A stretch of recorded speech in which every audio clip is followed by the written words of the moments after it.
Karine Bébé, la charmante, à la prise de...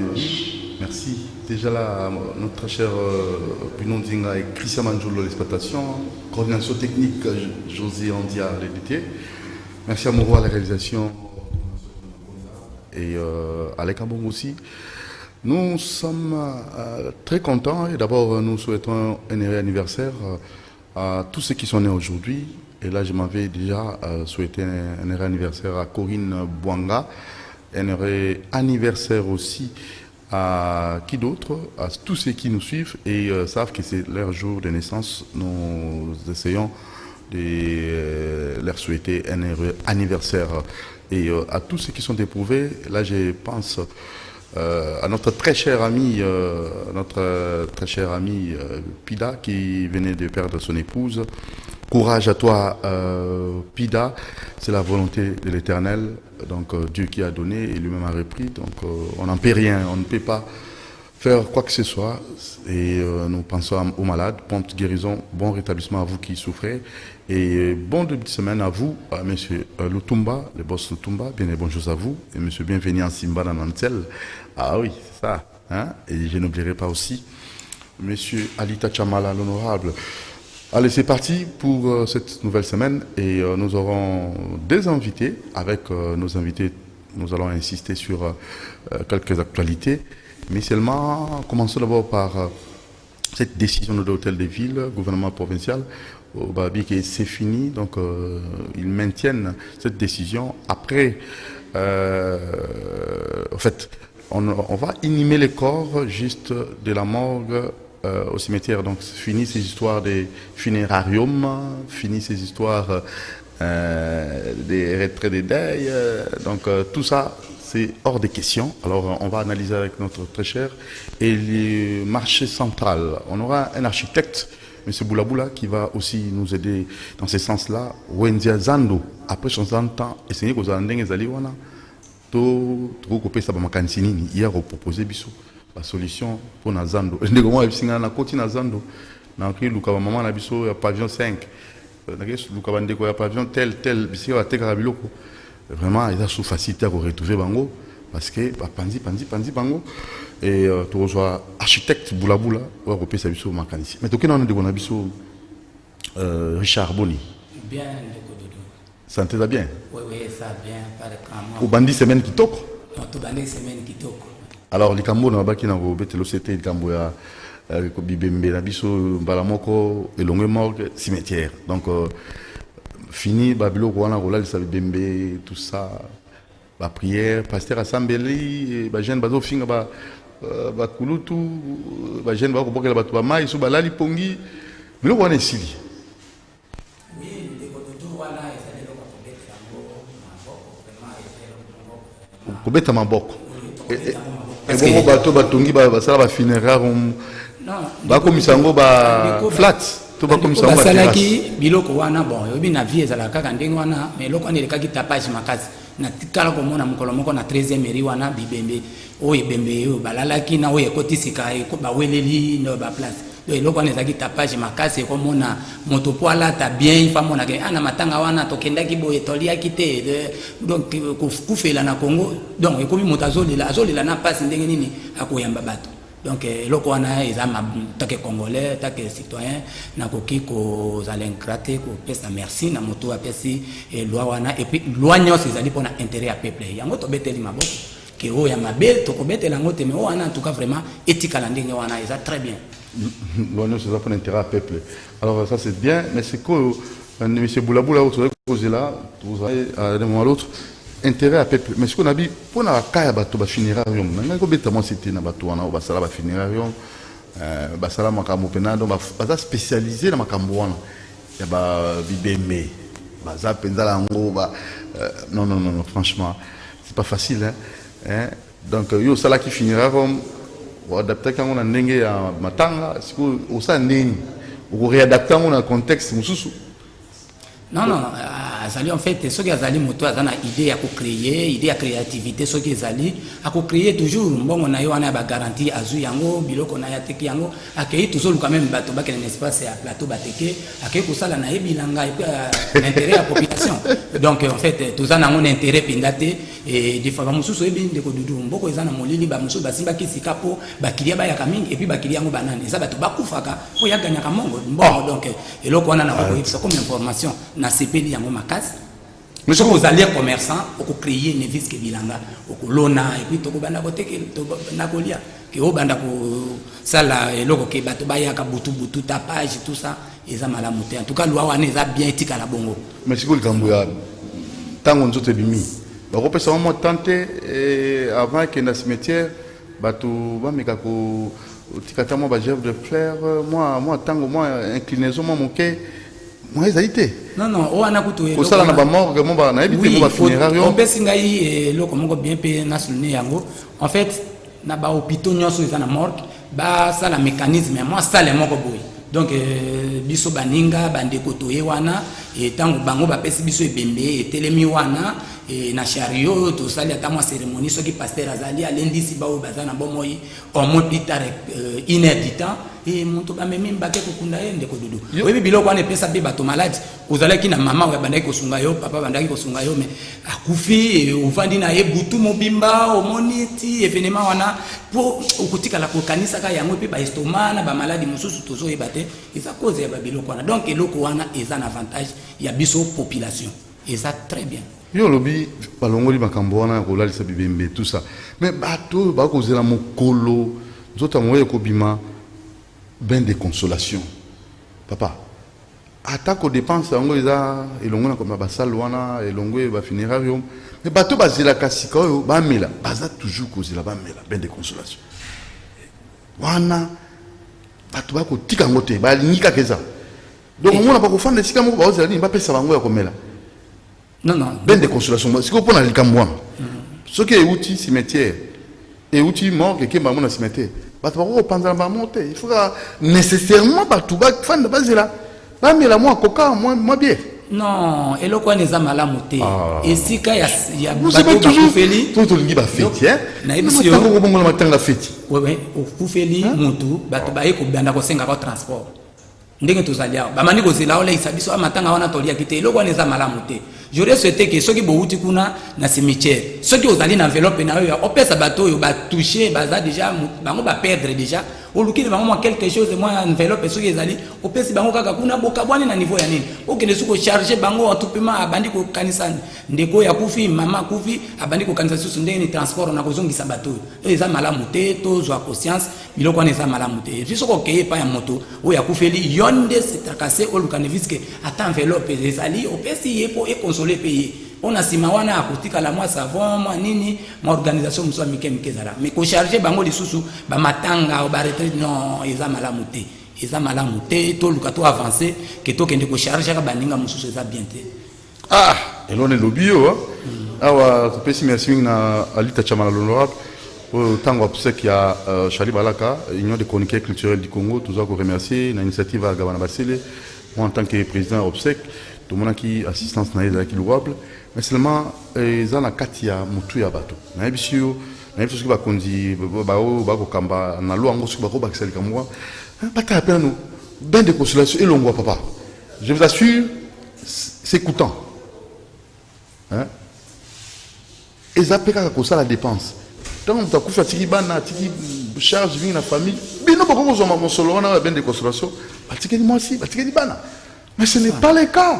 Malgré que maintenant c'était, hein, tu rappelles qu'on a vu son numéro, par contre il y a SMS dans mango, tu as sans problème, dans l'Ikambo il y a décision loi au mobeko ba konzambo kabazui, la kolongola pour la libéla mon monsieur nabiso na matanga ya kufanya sanzo tamoi, ce qui a kufi mbalamoko balongola na mort de kei na cimetière.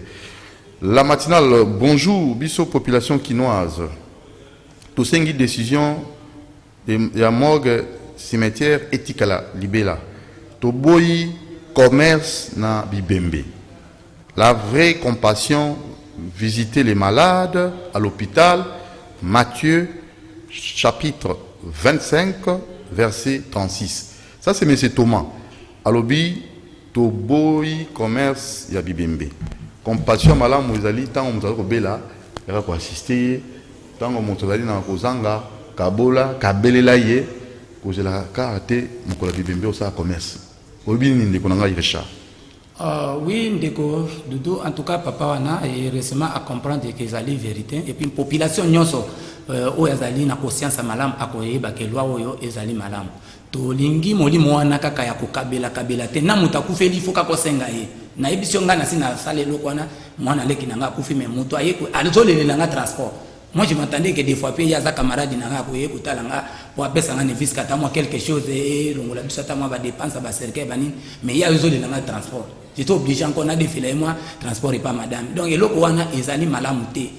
Bato bate kaka o basala basale wana tout ça ba yebi eloko ni tozolo ba ezan intérêt ya population ezali vraiment eloko moko vraiment to ko betela ngo c'était ici là et puis jeunes congolais na kosenga na bino beaucoup plus kotiaka loboko na seboye esala ka bobola eza malamu te moto tanga zo pesa yo moni yo loboko ekozala kaka na se eza malamu ko za facilité ya kosenga na moto ya kufeli eza vraiment mabe totika et puis tozwa conscience ya moto to sala musala o ezali na bénéfice ya population.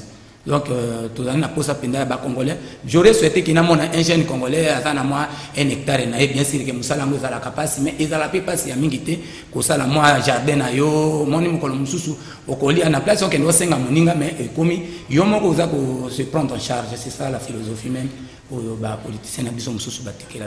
tout cas, moto abelisi moto, akufisi moto, mosolango ebele ya azui ango tango moto wana zobela, na tango moto na kufi oyo bino bokoyela ba charge ebele ba demande ebele. Alors eza rappela ni nango. Oli ke moto abelisi a dépenser mingi. Moto akufi asengi ko somba cercueil ya ko sengi ko sala boye, mais bino bozo ko senga e, boko sala ba demande. Et Colongois, morgue, petit cimetière, attaque au nombre, ils appellent moins limité. Un nombre limite. Batum soit l'ingasous, au loué, bis, pour na bango. 207 pour na bango, pour pas qu'il na cimetière. Ah, papa. Bah, loué, les bien sous boutouka. Tant le n'a pas raté, mon toit a bel ici, on a dans la bongo, minki, celui qui m'a bella, à ta ligne de sa bambongo, au bino boya, pour na la état de besoin. Monsieur Richard. Oui. Mais c'est le journaliste omoni eloko mususu nga na kozongisa ntaka moke na politique ezali eloko moko ezali kolo ya makambo nyonso et politique na biso bandi mabele lote belge atikela biso système à la metani. Donc en fait ya ko luka kaka moto asunga yo na ko luka kaka botia loboko na se nde biloko wana memi na biloko wana. OK, beaucoup plus omoni biso to kangami mingi na idée ya mwana mboka Jean-Pierre Bemba na idée na ye na kati ya ba statut na ye na ba discours na ye azo encourager que moto asala. Donc azo encourager que na muke oto sala kanango na zwa mukolo moko tango kaka yake awa tokina na ndako na ye ayambi aza ko s'excuser non bolimbisa ngai ndenge na bengi bino eza mukolo moko ouvrable mardi et na yebi ke bokati ba occupation na bino po naza ko encourager bo sala kata mwa biloko ezo sunga bino au lieu ya koya kaka osala politique et tout ça osala ka banalise. Donc eloko wana pesa kinga passe na moto. Donc effectivement moto il faut yeba ke osala musala pour se prendre en charge. Donc mingi batleko basala kana biloko ndenge wana kocheka mwa loboko na se mwa nini président mutu nyonso azaka président mutu nyonso azaka maître mutu nyonso azaka kayonde tout ça wana nyonso azaka mendicité na kati ya mitu na biso et puis population tozo abokebi mingi beaucoup plus ezali ba leader na biso balingaka molimo wana omoni beaucoup plus okomona moi député honorable loboko na se président moi nini etanga zo kabila ka bato 2000 francs 3000 francs et zotikala na mitu ya bato na beta ki moi matolo moi nini et beaucoup plus na moto ya kufeli zo beta matolo et ça vraiment bien regrettant. Voilà, merci beaucoup monsieur Richard. Alors to tangana ma message en déconnexion pas comme la biso le temps to voilà, je crois que quelqu'un nous envoie un SMS. Bonjour Doudou mon Thierry.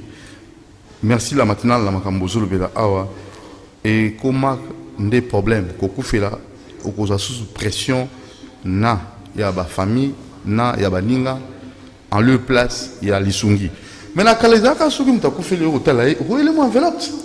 Non, en fait eza ndenge wana Bible même elobi Yesu apesa lisesemo alobi nazalaki na nzala opesa ki ngate nazalaki boyo yaki kosunga donc biso nde toye ko consoler moto ya tout motema na ezoki mais ça te que to charger lisusu na kosenga na nini biloko wana ndeko dudu to ko banda koloba wa eloko wana za mabe makazi donc il est vrai que na loi wana ko pesa pasi kaka bandeko bazalaki na basali bango pe babandaki kokufela bato babandeko sala pe dépense donc loi wana ezali mabe et puis kokende moto ya kufeli yo zo senga lisusu zo zela non mike soki moi muke ezali ndeko dudu ndeko nanga kufeli ma yo zo pe moi 5000 oyo tiele moi enveloppe moi 10000 et muke bana oyo ba mususu pe batikaka soki moi muke ezali kokanisa yo ke to soit dépendant bo to kokufela ndeko na bino so sala dépense donc eza malamu te moi muke wana kokaki tikala nde pa na bana ndenge bazam peut-être bana mike tout ça donc biloko wana to évoluer vous savez quoi il faut que somba maputa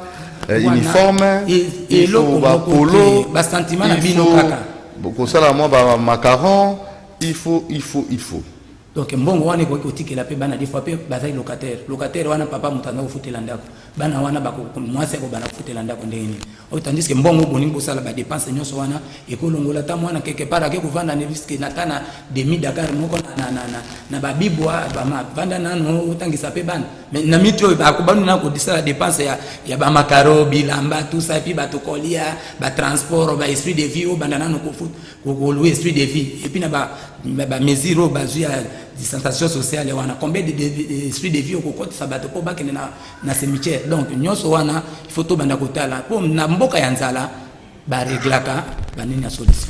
Pardon, allô, bonjour. Bonjour papa, c'est l'émission de la matinale. Oui papa. La ligne est là. La nouvelle est ça pour participer à l'émission. Tout en direct. La logique que basta la main de Camboya va former la mofito, la morgue. La belle bien partir la Kitambo ce matin. Ok, ça va. De quoi c'est? Oui, le bas. Une mesure dans le problème est tel que formons le pic au cadre de morgue. Ok, ça va. Merci. Donc, de quoi c'est système il y a formol, hein? Là, ça l'a mon hôpital. Quand on formol, je sais pas. Ça se bien dans le sens ni aller qu'à bon, le bien dans le sens ni. Mais évitez. Yom to ozali kolanda kuna karine bébé. Ba ça on formol na kati ya hôpital. Bon, moi ezali ba médecin ba koye ba ndenge nini. Ba mbomé mais ba mboma kate. Allô? Allô, bonjour. Oui, allô, bonjour. Oui, bonjour papa. Oui, décision loi na en fait c'est une application nous autres sommes à confirmer la mort qui na de la morgue na cimetière. Il can nous donner. Ah. Papa, je suis allé na c'était l'émission où makashi. Pas connu pour me voir souci à peuple. Pour me voir peuple ligne quel demande à peuple. Et le commandant là papa, je souffre maintenant ton conflit et pour son point dans le catastrophe et dans la scène où tenir on est $.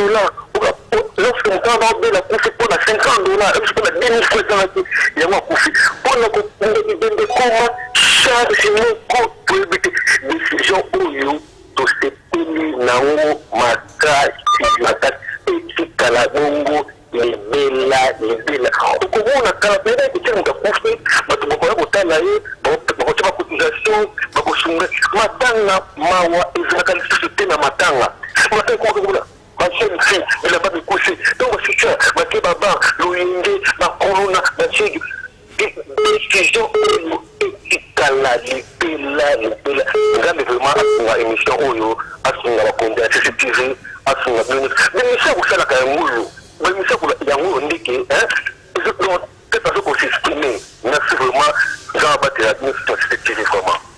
Merci beaucoup. Alors ndeto lobaki monsieur Boulabula ozana biso awa pona makambo ya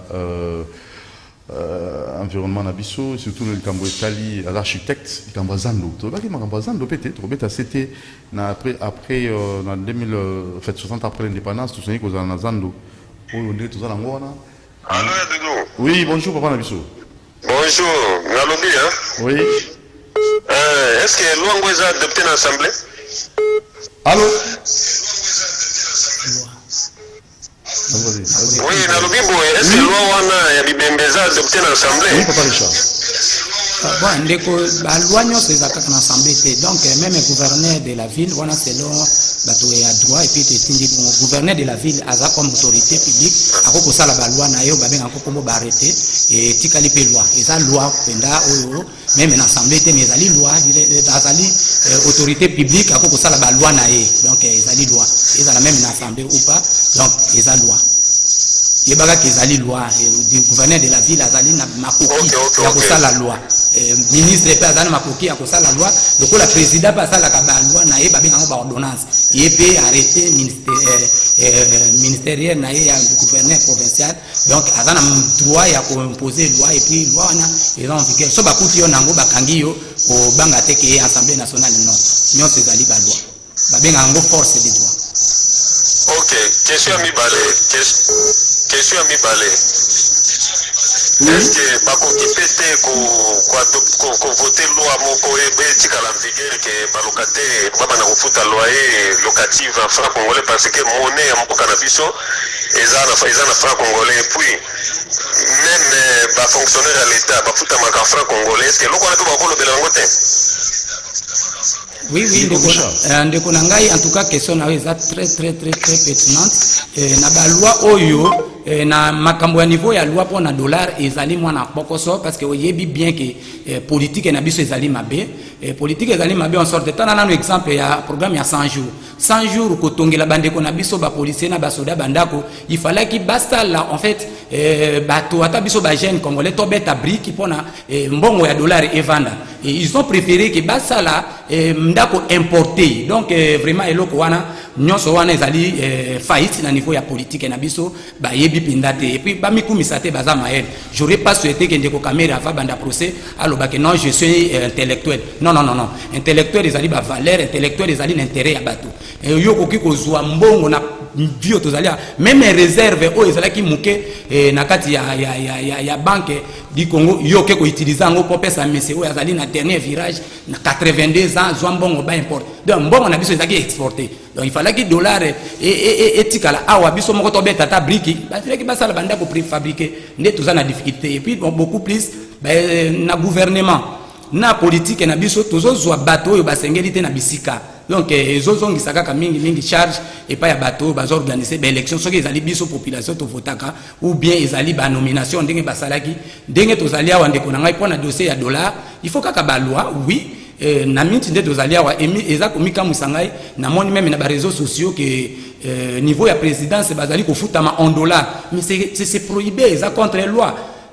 Mboko na biso il faut même le président de la République il faut futama en franc congolais parce que zambongo na biso comment bino boko futama ba salaire ya bato mususu en dollars et ba mususu en franc congolais, donc tozonga biso nyonso na franc congolais to sala même ba loi ce qui ezali même beaucoup plus ba loi ya ko sala même professeur nanga sakata o nazo pesa ye mboto en passant vraiment mon professeur il fallait qu'il créer d'abord loi ya ko sala que mbongo ya dollar lokola même na Brazzaville okola la nzala so na dollar bisika mususu kosomba kwanga na dollar te, mais awa po somba matembele en dollar ce n'est pas normal, ce n'est pas normal. Ndenge nazali professeur te nazali un étudiant o yazali ya papa sakata, donc comment na ko komanda lelo soki nazana esika ngana kende kosala loi oyo ezali anti peuple, ok loi nyonso ezali en fonction du peuple, loi moko te ko exister anti peuple, donc ndenge tozali ndeko bo tozwa conscience kaka tozwa moyen dango na suduna ki émission eleki na minute oyo eloko moko ekosalema malamu te, bien sûr même ba professeur na biso ba papa minako